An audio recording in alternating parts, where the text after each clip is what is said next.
ഹായോ, ഇന്ന് നമുക്ക് movements in plants എന്ന ടോപ്പിക്കിനെ പറ്റി ഡിസ്കസ് ചെയ്യാം. സോ പ്ലാന്റ്സിൽ പ്രധാനമായിട്ടും രണ്ട് ടൈപ്പ് ഓഫ് മൂവ്മെന്റുകളാണ് സംഭവിക്കുന്നത്. ഒന്നാമത്തേത് നാസ്റ്റിക് മൂവ്മെന്റ്,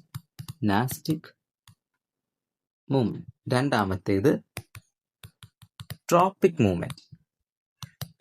ട്രോപ്പിക് മൂവ്മെന്റ്.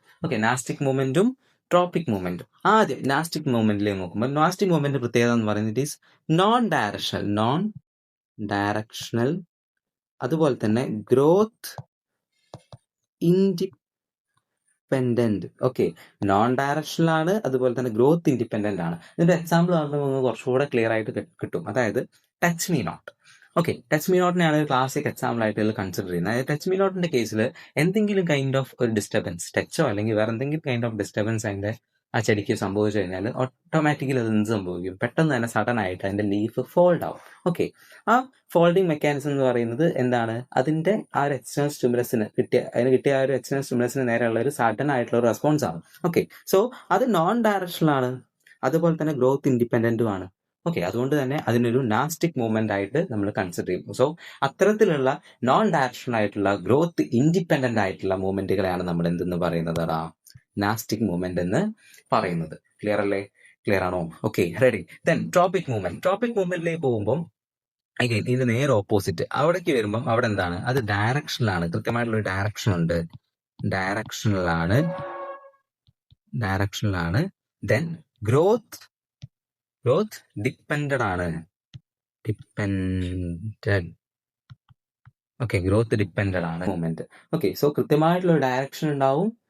എവിടെ നിന്നാണോ സ്റ്റിമുലസ് വരുന്നത് അതിന് കറസ്പോണ്ടിങ് ആയിട്ടായിരിക്കും എന്ത് നടക്കുന്നത്, മൂവ്മെന്റ് നടക്കുന്നത് ട്രോപ്പിക് മൂവ്മെന്റിന്റെ കേസിൽ. ആൻഡ് ഗ്രോത്തിനെ ഡിപ്പെൻഡ് ചെയ്യുന്നുണ്ട്. അതായത് അവിടെ ഒരു എന്ത് സംഭവിച്ചിട്ടുണ്ടാവും, പ്ലാന്റിന് ഒരു കൃത്യമായിട്ടുള്ള ഗ്രോത്ത് നടന്നിട്ടുണ്ട് നമുക്ക് കറക്റ്റ് പറയാൻ വേണ്ടിയിട്ട് പറ്റും ട്രോപ്പിക് മൂവ്മെന്റിന്റെ കേസ്. സോ അതൊരു സഡൻ അല്ല, പെട്ടെന്ന് ഉണ്ടാവുന്ന ഒരു മൂവ്മെന്റ് ആവണമെന്നില്ല, ഒരു ടൈം എടുത്ത് നടക്കുന്ന ഒരു മൂവ്മെന്റും കൂടി ആവാൻ ചാൻസ് ഉണ്ട് ട്രോപ്പിക് മൂവ്മെന്റ്. ആൻഡ് നമുക്ക് ഇനി ഡിഫറെന്റ് ടൈപ്സ് ഓഫ് ട്രോപ്പിക് മൂവ്മെന്റുകളുണ്ട്. നാസ്റ്റിക് മൂവ്മെന്റിൽ ഇത്ര തന്നെ പറയാനുള്ളൂ. അത് കഴിഞ്ഞിട്ട് ട്രോപ്പിക് മൂവ്മെന്റിൽ വരുമ്പോൾ അവിടെ ഡിഫറെന്റ് ടൈപ്സ് ഉണ്ട്. അതിൽ ഒന്നാമത്തതാണ് ഫോട്ടോട്രോപിക് മൂവ്മെന്റ്. ഫോട്ടോട്രോപിക് മൂവ്മെന്റ് എന്ന് പറഞ്ഞാൽ നമുക്കറിയാം ഫോട്ടോസിന്തസിസ്, ഫോട്ടോ ഇലക്ട്രിക് എഫക്ട് എന്നൊക്കെ പറയുമ്പോൾ something which is related to ലൈറ്റുമായി ബന്ധപ്പെട്ടൊരു സംഭവമാണ്. നമുക്ക് ചെറിയ ക്ലാസ് മുതലേ നമുക്കറിയാം അല്ലേ? സോ ഫോട്ടോട്രോപ്പിസം ഇവിടെയും എന്ത് തന്നെയാണ്, ലൈറ്റ് തന്നെയാണ് ഉദ്ദേശിക്കുന്നത്. അതായത് സൺലൈറ്റിന്റെ പ്രസൻസ് എവിടെ നിന്നാണെന്ന് വെച്ചാൽ അങ്ങോട്ടേക്ക് എന്ത് നടക്കുക, മൂവ്മെന്റ് നടക്കുക ചെടിയുടെ. സോ നമുക്കറിയാം നമ്മളിപ്പോൾ ചെടിയൊക്കെ വളർത്തുമ്പോൾ വെയിലുണ്ടെങ്കിൽ വെയിലുള്ള ഭാഗത്തേക്കാണ് എന്ത് ഗ്രോത്ത് നടക്കുന്നത്, ചെടിയുടെ ഗ്രോത്ത് സംഭവിക്കുന്നത്. സോ ആ മൂവ്മെന്റ് തന്നെയാണ് എന്ത്, ഈ ഫോട്ടോട്രോപിക് മൂവ്മെന്റ് എന്നുകൊണ്ട് നമ്മൾ ഉദ്ദേശിക്കുന്നത്. ആ ഒരു ഫിനോമിനൻ തന്നെയാണ് നമ്മൾ ഫോട്ടോട്രോപ്പിസം എന്ന് പറയുന്നത്. ഫോട്ടോട്രോപിക് മൂവ്മെന്റുകൾ കാണിക്കുന്ന പ്ലാന്റുകൾ മീൻസ് ആ ഒരു ഫിനോമിനെ, ആ ഒരു പ്രതിഭാസത്തെ നമ്മൾ ഫോട്ടോട്രോപ്പിസം എന്ന് പറയും. ആ മൂവ്മെന്റിനെ നമ്മൾ ഫോട്ടോട്രോപിക് മൂവ്മെന്റ് എന്ന് പറയും. ക്ലിയർ ആണോ? എങ്കിൽ രണ്ടാമത്തേലേക്ക് പോവാം. രണ്ടാമത്തേതാണ് ഹൈഡ്രോട്രോപ്പിസം അല്ലെങ്കിൽ ഹൈഡ്രോട്രോപിക് മൂവ്മെന്റ്. ഹൈഡ്രോട്രോപിക് മൂവ്മെന്റിൽ വരുമ്പോൾ hydro water. So water. Here it is what, sunlight. ഫോട്ടോട്രോപ്പിസിന്റെ കേസിൽ സൺലൈറ്റ് ആണ്, ഹൈഡ്രോട്രോപ്പിസിന്റെ കേസിൽ വാട്ടർ ആണ്. സോ വാട്ടർ ഉള്ള ഭാഗത്തേക്ക് ചെടിയുടെ മൂവ്മെന്റ് പറഞ്ഞാൽ ചെടിയുടെ റൂട്ട് റീജിയൻ മൂവ്മെന്റ്. ഇവിടെ ഷൂട്ട് റീജിയൻ ആണ് ഫോട്ടോട്രോപ്പിസത്തില്. ദെൻ ഹൈഡ്രോട്രോപ്പിസിൽ വരുമ്പോൾ റൂട്ട് എപ്പോഴും വെള്ളം ഉള്ള ഭാഗത്തേക്കായിരിക്കും റൂട്ട് വളർന്ന് പോകുന്നത്. ക്ലിയർ അല്ലേ? റെഡി അല്ലേ? അത് കഴിഞ്ഞാൽ പിന്നെ പോകുന്നതാണ് എന്ത്, ജിയോട്രോപ്പിസം. എന്താണ് ജിയോട്രോപ്പിസം എന്ന് പറഞ്ഞാൽ the movements towards or against the gravity. നേരത്തെ പറഞ്ഞ രണ്ട് സ്ഥലത്തും ടുവേർഡ്സ് എന്നുള്ള ടേം മാത്രമേ നമ്മൾ യൂസ് ചെയ്യൂ. ടുവേർഡ്സ് ദി സൺലൈറ്റ്, അതുപോലെ തന്നെ ടുവേർഡ്സ് ദി വാട്ടർ. അങ്ങനെയാണ് നമ്മൾ യൂസ് ചെയ്യുക. ജിയോട്രോപ്പിസത്തിൽ വരുമ്പം it can be towards or against the gravity.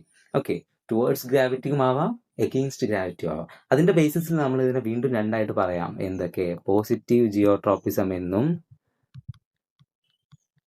അതുപോലെ തന്നെ നെഗറ്റീവ് ജിയോട്രോപ്പിസം എന്നും. പോസിറ്റീവ് ജിയോട്രോപ്പിസം എന്നും നെഗറ്റീവ് ജിയോട്രോപ്പിസം എന്നും. ഒരു ചെടിയുടെ ഏത് ഭാഗമായിരിക്കും പോസിറ്റീവ് ജിയോട്രോപ്പിസം കാണിക്കുന്നത്? പോസിറ്റീവ് ജിയോട്രോപ്പിസം കാണിക്കുന്ന ഏത് ഭാഗമായിരിക്കും? റൂട്ട് റീജിയൻ ആയിരിക്കും. ഏത് റീജിയൻ ആയിരിക്കും? റൂട്ട് റീജിയൻ ആയിരിക്കും എപ്പോഴും പോസിറ്റീവ് ജിയോട്രോപ്പിസം കാണിക്കുന്നത്. അതായത് ഗ്രാവിറ്റി എപ്പോഴും അങ്ങോട്ടാ, towards the centre of the earth. അപ്പം എർത്തിന്റെ ഉള്ളിലേക്ക്. സോ എർത്തിന്റെ സെന്ററിലേക്ക് പോകുന്നത് അല്ലെങ്കിൽ ഉള്ളിലേക്ക് കടന്നു പോകുന്നത് ഏത് ഭാഗമാണാടാ? റൂട്ട് റീജിയൻ അല്ലേ? സോ റൂട്ട് റീജിയൻ എന്ത് കാണിക്കുന്നു? പോസിറ്റീവ് ജിയോട്രോപ്പിസം കാണിക്കുന്നു. അതിന് നേരെ ഓപ്പോസിറ്റ് ആയിട്ട് വളരുന്ന ആരാ? Shoot region. Shoot region. So shoot region എന്ത് കാണിക്കും? നെഗറ്റീവ് ജിയോട്രോപ്പിസം കാണിക്കും. ക്ലിയർ അല്ലേ?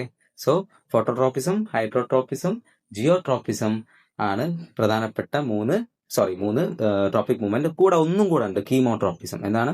കീമോട്രോപ്പിസം. അതായത് കീമോ വിച്ച് മീൻസ് കെമിക്കൽ. ഒരു കെമിക്കലിന്റെ പ്രസൻസ് ഉണ്ടെങ്കിൽ ആ ഭാഗത്തേക്ക് എന്ത് നടക്കുക? മൂവ്മെന്റ് നടക്കുക. അപ്പോൾ ഫോർ എക്സാമ്പിൾ പൊള്ളൻ ട്യൂബിന്റെ അറൈസിങ്, അതായത് പൊള്ളൻ ഗ്രെയിൻ വന്ന് വീണ് കഴിയുമ്പം അവിടെ ഒരു കെമിക്കൽ ഇമ്പൾസ് ജനറേറ്റ് ആവുന്നു. അതിന്റെ ബേസിസിൽ ചെടിയുടെ പൂവിന്റെ ഉള്ളിൽ നിന്ന് എന്ത് ഉണ്ടാവും? പൊള്ളൻ ട്യൂബ് അറൈസ് ചെയ്ത് വരും. Okay, so it's a kind of what? Chemotropism. So we were discussing about different movements in plants. Movements in പ്ലാന്റ്സിനെ പ്രധാനമായിട്ടും രണ്ടായിട്ട് ക്ലാസിഫൈ ചെയ്യാം. നാസ്റ്റിക് മൂവ്മെന്റ് എന്നും ട്രോപ്പിക് മൂവ്മെന്റ് എന്നും. നാസ്റ്റിക് മൂവ്മെന്റ് എന്ന് പറയുന്നത് നോൺ ഡയറക്ഷണൽ മൂവ്മെന്റ് ആണ്, ഗ്രോത്ത് ഇൻഡിപെൻഡന്റ് ആണ്, സഡൻ ആണ്. ആൻഡ് ട്രോപ്പിക് മൂവ്മെന്റിൽ വരുമ്പോൾ it is directional and growth dependent. അതിനെ വീണ്ടും 4 ആയിട്ട് നമ്മൾ ക്ലാസിഫൈ ചെയ്തിട്ടുണ്ട്. ഫോട്ടോട്രോപ്പിക് മൂവ്മെന്റ് അല്ലെങ്കിൽ phototropism, then ഹൈഡ്രോട്രോപ്പിസം, then geotropism, then chemotropism. Okay, phototropism എന്ന് പറഞ്ഞാൽ സൺലൈറ്റിന്റെ പ്രസൻസ് എവിടേക്കാണോ അങ്ങോട്ടേക്ക് ചെടിയുടെ ഷൂട്ട് റീജിയൻ വളരുന്നതാണ്. ഹൈഡ്രോട്രോപ്പിസം വാട്ടറിന്റെ പ്രസൻസ് എവിടെ നിന്നാണോ അങ്ങോട്ടേക്ക് ചെടിയുടെ റൂട്ട് റീജിയൻ വളരുന്നതാണ്. ദെൻ ജിയോട്രോപ്പിസം 2 ടൈപ്പ് ഉണ്ട്, പോസിറ്റീവ് ആൻഡ് നെഗറ്റീവ്. അതിന് കാരണം it can be towards or against the gravity. And positive geotropism കാണിക്കുന്ന ആരാണ്? റൂട്ട് റീജിയൻ ആണ്. ആൻഡ് നെഗറ്റീവ് ജിയോട്രോപ്പിസം കാണിക്കുന്നത് ഷൂട്ട് റീജിയൻ ആണ്. ദെൻ കീമോട്രോപ്പിസത്തിന്റെ കേസിൽ എക്സാമ്പിൾ ആയിട്ട് നമുക്ക് പറയാൻ പറ്റുന്നത് പൊള്ളൻ ട്യൂബിന്റെ arising. Okay, pollen tube arise ചെയ്ത് വരുന്നതാണ് കീമോട്രോപ്പിസത്തിന്റെ ഒരു എക്സാമ്പിൾ ആയിട്ട് നമുക്ക് കൺസിഡർ ചെയ്യാൻ പറ്റുന്നത്. കെമിക്കലിന്റെ പ്രസൻസിലുള്ളടത്തേക്ക് ചെടിയുടെ ഗ്രോത്ത് സംഭവിക്കുക എന്നുള്ളത്. Okay, I hope it is clear, right? Thank U.